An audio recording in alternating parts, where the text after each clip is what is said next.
Brixton is the victim of London's success.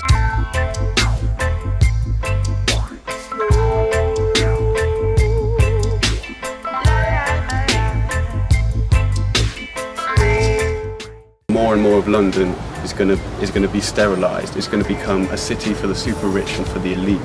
And what you're going to see is the communities that have made Brixton what it is being pushed out. That buzz that used to be in Brixton has gone a lot. There's only, I think, a little tiny bit left. These really interesting, exciting areas where everyone wants to be, they're going to lose their character, and London's going to become a shell of its former self. What it's had going for it before, it was beautiful. Friendly people, music. You'd hear a lot of music playing, you know, reggae playing. Everyone was happy. Everyone could meet in Brixton and have a little chat, and it was ongoing. And you would be happy to say, "Oh, I'm coming to Brixton to do my shopping," because the buzz was there. It was alive. And now it's slowly withering away and getting like dead.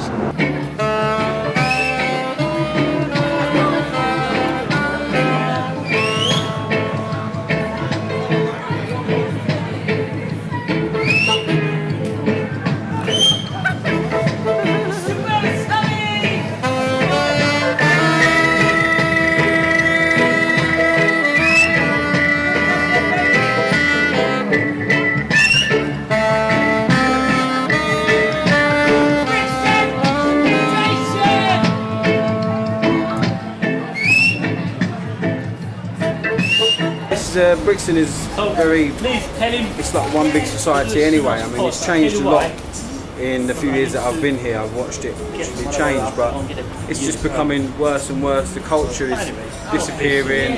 They're trying to bring in a lot more of the big companies like Costa and things like that, and just trying to run us all out, really. Is that they are trying to get all the arches, taking the arches away from all these people who've been here for a very long time.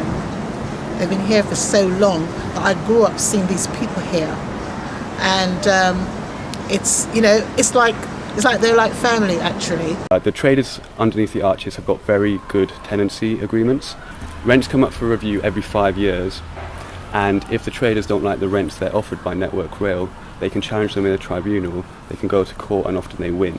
So Network Rail haven't been able to push up the rents very much. So it's kept the rents very affordable, which has allowed these businesses to continue to serve the sections of the community that they have historically served. Even as those communities have been pushed out by rising rents, there are people who live in Streatham and Croydon who come back to Brixton to do their shopping here because of the services, the specialist services and the affordability that the arches and the businesses around them provide. That's a good place for them to come and buy stuff at the affordable prices, and that was major. We were giving them that service because the rent was not so high.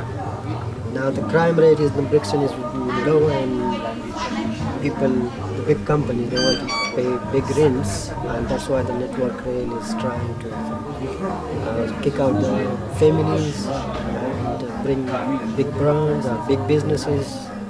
So that will be very harsh on the people working here, and also the people who are coming here and buy stuff. It's all about money at the end of the day, and they're not thinking about other people who have to live, you know, below a certain wage, who can't afford to go outside their area to spend money, and those who are sort of like out of jobs and things like that, you know, they haven't got lots of money to spend. But there's a big difference now, because they're having a lot of wealthy people coming in and big businesses, and the small businesses are not really, they're pushing them out, to be honest. They're not having a fair chance. Most of our customers, they're all local. They've been around for many, many years, and it's, even though all of them, they're very upset with what's happening. They've been signing petitions, signing things, but still, I mean, Network Rail, they're just not listening. They're not listening to anybody. They're just continuing. To them, it's all money based. They think they can get more money. They don't really care about any of us that have been here for many, many years. June 2014, we found out through a Freedom of Information Act that Network Rail approached Lambeth Council and told them they were going to be evicting tenants at the start of 2015. Lambeth Council kept their mouths shut for 6 months until the letters were sent out to traders, and that's when the whole Save the Arches campaign began. So Network Rail are desperate to cancel the leases that the traders currently enjoy in order to bring in new leases where the rents are higher and the tenants don't have as many rights. We ourselves have got many years left on the lease, and a lot of people have had, there was a guy, the fishmongers, they've had it in their family generation for about 70 years. So literally just giving them 6-month notice after so many years of passing down through their families, it's not fair at all as to how they're treating us. It's not fair at all. So 6 traders decided to take Network Rail to court in order to try and resist the evictions and keep the tenancies that they've enjoyed for the last 15 or 20 years. When Network Rail learnt that, they threatened them. They said, you won't get a right to return and you won't get the extra compensation that we've offered you. So 2 of those traders withdrew, and now there's only 4 traders who are taking them to court. And so that's going to cost each of them at least 10 grand. And for a small business like that, that's a lot of money. And that's basically the situation with the Arches now. We are talking to the solicitor, talking about legal action, what we can take, but at the end of the day they have more muscles, more economic power, so it's very difficult to fight them. I mean, nobody is happy with this situation. They threaten the other people that if they go to court, they will, if they lose, they have to pay for the lawyer fees and all the money they spend on the litigation and stuff like that, so they got scared and just had to agree with them. So there are only 2 clauses in the existing tenancy agreement which would allow Network Rail to terminate the leases early and then bring in these new leases. The first one is if there's major structural damage or damage to the arches, so they need to go in and fix it. Because Network Rail's first and foremost priority is to maintain the railway so the trains can keep running. They tried that with the traders, and the traders said, wait, what's going on? If you want to kick us out because it's unsafe for us to be here, then that means you've leased us unsafe property and we're going to take you to court. So Network Rail had to abandon that plan of action, and instead they've fallen back on the second clause, which is for purposes of regeneration. Now obviously regeneration is a very tricky concept to define, and in actual fact if you look at national legislation there's no legal definition in law, in legislation, of what regeneration is. So often what you have to do is you have to fall back to the more local level, which is part of the reason why Network Rail have been so closely involved with Lambeth Council's regeneration policy and with the ongoing development of that policy.